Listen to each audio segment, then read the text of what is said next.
गुरु प्यारी साध संगत जी, नमस्कार जी। आप सब कैसे हो? आशा करती हूँ बाबा जी के श्री चरणों में अरदास करती हूँ कि मालिक की कृपा से आप सब बहुत खुश होंगे, मौज बहार में होंगे और अवश्य ही भजन सिमरन में होंगे। साध संगत जी, मैं हाजिर हूँ आज आप सभी से एक बहुत ही खूबसूरत साखी साझा करने के लिए। एक पारिवारिक साखी। साध संगत जी, जैसा कि आप सभी जानते हैं कि रक्षाबंधन का त्योहार आ रहा है। साध संगत जी, इसी से संबंधित एक बहुत ही खूबसूरत साखी आपसे साझा करते हैं। चलिए आइए शुरू करते हैं। साध संगत जी, रक्षाबंधन का त्योहार पास आते ही मुझे सबसे ज़्यादा मुंबई वाली बुआ जी की राखी के कुरियर का इंतजार रहता था। कितना बड़ा पार्सल भेजती थी बुआ जी। तरह तरह के विदेशी ब्रांड वाले चॉकलेट, गेम्स, मेरे लिए कलरफुल ड्रेस, मम्मी के लिए साड़ी, पापा जी के लिए कोई ब्रांडेड शर्ट। इस बार भी बहुत सारा सामान भेजा था उन्होंने। पटना और रामगढ़ वाली दोनों बुआ जी ने भी रंग बिरंगी राखियों के साथ बहुत सारे गिफ्ट भेजे थे। बस रोहतास वाली जया बुआ जी की राखी हर साल की तरह एक साधारण से लिफाफे में आई थी। 5 राखियां कागज के टुकड़े में लपेटे हुए, रोली चावल और 50 का एक नोट। मम्मी ने चारों बुआजी के पैकेट डाइनिंग टेबल पर रख दिए थे ताकि पापा ऑफिस से लौटकर एक नज़र अपनी बहनों की भेजी राखियां और तोहफे को देख लें। पापा रोज की तरह आते ही टेबल पर लंच बॉक्स का थैला और लैपटॉप की बैग रखकर सोफे पर पसर गए थे। चारों दीदी की राखियां आ गई हैं। मम्मी ने पापा के लिए किचन में चाय चढ़ाते हुए आवाज लगाई थी, जया का लिफाफा दिखाना जरा। पापा जया बुआजी की राखी का सबसे ज़्यादा इंतजार करते थे और सबसे पहले उन्हीं की भेजी राखी कलाई में बांधते थे। जया बुआ सारे भाई बहनों में सबसे छोटी थी, पर एक वही थी जिन्हें विवाह के बाद से शायद कभी सुख नहीं देखा था। विवाह के तुरंत बाद देवर ने सारा व्यापार हड़प कर घर से बेदखल कर दिया था। तब से फूफा जी की मानसिक हालत बहुत अच्छी नहीं थी। मामूली सी नौकरी कर थोड़ा बहुत कमाते थे। बेहद मुश्किल से बुआ जी घर चलाती थी। इकलौते बेटे शाम को भी मोहल्ले के साधारण से स्कूल में डाल रखा था। बस एक उम्मीद सी लेकर बुआ जी किसी तरह जिए जा रही थी। जया बुआ के भेजे लिफाफे को देखकर पापा कुछ सोचने लगे थे। गायत्री, इस बार रक्षाबंधन के दिन हम सब सुबह वाली पैसेंजर ट्रेन से जया के घर रोहतास, बिहार उसे बगैर बताए जाएंगे। जया दीदी के घर। मम्मी तो पापा की बात पर एकदम से चौंक गई थी। आपको पता है ना कि उनके घर में कितनी तंगी है। हम 3 लोगों का नाश्ता खाना भी जया दीदी के लिए कितना भारी हो जाएगा। वो कैसे सब कुछ मैनेज कर पाएंगी। पर पापा की खामोशी बता रही थी उन्होंने जया बुआ के घर जाने का मन बना लिया है। और घर में ये सबको पता था कि पापा के निश्चय को बदलना बेहद मुश्किल होता है। रक्षाबंधन के दिन सुबह वाली Dhanbad to Dehri on Sone passenger से हम सब रोहतास पहुंच गए थे। बुआ घर के बाहर बने बरामदे में लगी नल के नीचे कपड़े धो रही थी। बुआ उम्र में सबसे छोटी थी, पर तंगहाली और रोज की चिंता फिकर ने उन्हें सबसे उम्रदराज बना दिया था। एकदम पतली दुबली कमजोर सी काया, इतनी कम उम्र में चेहरे की त्वचा पर सिलवटें साफ दिख रही थी। बुआ की शादी का फोटो एल्बम मैंने कई बार देखा था। शादी में बुआ की खूबसूरती का कोई जवाब नहीं था। शादी के बाद के 11 वर्षों की परेशानियों ने बुआ जी को कितना बदल दिया था। बेहद पुरानी घिसी सी साड़ी में बुआ को दूर से ही पापा मम्मी कुछ क्षण देखे जा रहे थे। पापा की आंखें डबडबा सी गई थी। हम सब पर नजर पड़ते ही बुआ जी एकदम चौंक गई थी।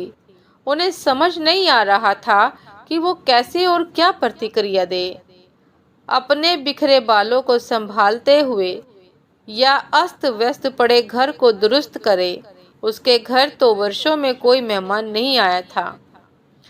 वो तो जैसे जमाने पहले भूल चुकी थी कि मेहमानों को घर के अंदर आने को कैसे कहा जाता है। बुआ जी के बारे में सब बताते हैं कि बचपन से उन्हें साफ सफाई और सजने संवरने का बेहद शौक रहा था, पर आज दिख रहा था कि अभाव और चिंता कैसे इंसान को अंदर से दीमक की तरह खा जाती है। अक्सर बुआ जी को छोटी मोटी जरूरतों के लिए कभी किसी के सामने तो कभी किसी के सामने हाथ फैलाना होता था। हालात ये हो गए थे कि ज्यादातर रिश्तेदार उनका फोन उठाना बंद कर चुके थे। एक बस पापा ही थे जो अपनी सीमित तनख्वाह के बावजूद कुछ न कुछ बुआ को दिया करते थे। पापा ने आगे बढ़कर सहम सी गई अपनी बहन को गले से लगा लिया था। भैया भाभी मन्नू, तुम सब अचानक आज सब ठीक है ना? बुआ ने कांपती सी आवाज में पूछा था। आज वर्षों बाद मन हुआ राखी में तुम्हारे घर आने का, तो बस आ गए हम सब। पापा ने बुआ को सहज करते हुए कहा था। भाभी आओ ना अंदर, मैं चाय नाश्ता लेकर आती हूँ। जया बुआ जी ने मम्मी के हाथों को अपनी ठंडी हथेलियों में लेते हुए कहा था। जया तुम बस बैठो मेरे पास, चाय नाश्ता गायत्री देख लेगी। हम लोग बुआ जी के घर जाते समय रास्ते में रुककर बहुत सारी मिठाइयाँ और नमकीन ले गए थे। मम्मी किचन में जाकर सबके लिए प्लेट लगाने लगी। उधर बुआ कमरे में पुरानी फटी चादर बिछे खटिया पर अपने भैया के पास बैठी थी। बुआ जी का बेटा श्याम दौड़कर फूफा जी को बुला लाया था। राखी बांधने का मुहूर्त शाम 7 बजे तक का था। मम्मी अपनी ननद को लेकर मॉल चली गई थी, सबके लिए नए ड्रेसेस खरीदने और बुआ जी के घर के लिए किराने का सामान लेने के लिए। शाम होते होते पूरे घर का हुलिया बदल गया था। नए पर्दे बिस्तर पर, नई चादर, रंग बिरंगे डोरमैट और सारा परिवार नई ड्रेसेस पहनकर जच रहा था। न जाने कितने सालों बाद आज जया बुआ की रसोई का भंडार घर लबालब भरा हुआ था। धीरे धीरे एक आत्मविश्वास सा लौटता दिख रहा था बुआ जी के चेहरे पर सच तो ये था कि उसमें अभी भी सब कुछ सपन सा लग रहा था। बुआ जी को अभी भी सब कुछ सपने जैसा लग रहा था। बुआ जी ने थाली में राखियां सजा ली थी, मिठाई का डब्बा रख लिया था। जैसे ही पापा को तिलक करने लगी, पापा ने बुआ को रुकने को कहा। सभी आश्चर्यचकित थे। 10 मिनट तक रुक जाओ, तुम्हारी दूसरी बहनें भी बस पहुंचने वाली हैं, पापा ने मुस्कुराते हुए कहा। तो सभी पापा को देखते रह गए। तभी बाहर दरवाजे पर गाड़ियों के हॉर्न की आवाज सुनाई दी। आवाज सुनकर बुआ, मम्मी, फूफा जी दौड़कर बाहर आए तो तीनों बुआ का पूरा परिवार सामने था। जया बुआ का घर मेहमानों से खचाखच भर गया था। महाराजगंज वाली नीलम बुआ बताने लगी कि कुछ समय पहले उन्होंने पापा को कहा था कि क्यों न सब मिलकर चारों धाम की यात्रा पर निकलते हैं। बस पापा ने उस दिन तीनों बहनों को फोन किया कि अब 4 धाम की यात्रा का समय आ गया है। पापा की बात पर तीनों बुआ सहमत थी और सब ने तय किया था कि इस बार जया के घर सब जमा होंगे और थोड़े थोड़े पैसे मिलाकर उसकी सहायता करेंगे। जया बुआ तो बस एकटक अपनी बहनों और भाई के परिवार को देखे जा रही थी। कितना बड़ा सरप्राइज दिया था आज सब ने उसे। सारी बहनों से वो गले मिलती जा रही थी। सबने पापा को राखी बांधी। ऐसा रक्षाबंधन शायद पहली बार था सबके लिए। रात एक बड़े रेस्टोरेंट में हम सभी ने मिलकर डिनर किया। फिर गप्पे करते जाने कब काफी रात हो चुकी थी। गप्पे लगाते हुए समय कब बीत गया पता ही नहीं चला। अभी भी जया बुआ ज़्यादा बोल नहीं रही थी। वो तो बस बीच बीच में छलक आते अपने आंसू पोंछ लेती थी। बीच आंगन में ही सब चादर बिछाकर लेट गए थे। जया बुआ पापा से किसी छोटी बच्ची की तरह चिपकी हुई थी, मानो इस प्यार और दुलार का उसे बरसों से इंतजार था। बातें करते करते अचानक पापा को बुआ का शरीर एकदम ठंडा सा लगा तो पापा घबरा गए थे। सारे लोग जाग गए पर जया बुआ हमेशा के लिए सो गई थी। पापा की गोद में एक बच्ची की तरह लेटे लेटे वो विदा हो चुकी थी। पता नहीं कितने दिनों से बीमार थी और आज तक किसी से कभी भी कहीं भी नहीं कहा अपने बारे में।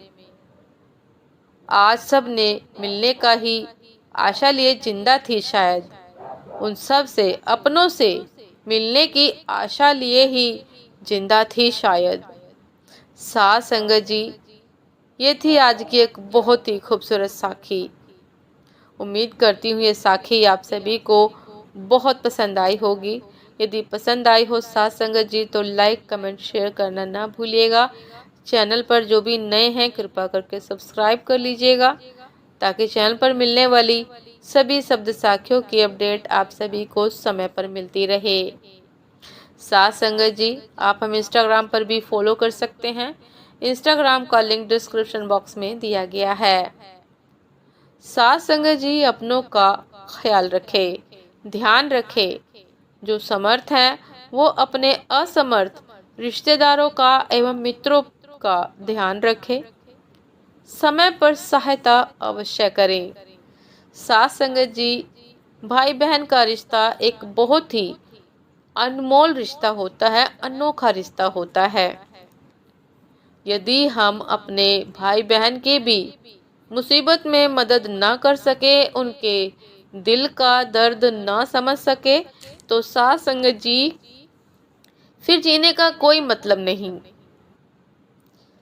साथ संगत जी, आपसे फिर मिलते हैं एक नए शब्द साखी के साथ, एक नए विचार के साथ। तब तक के लिए नमस्कार जी।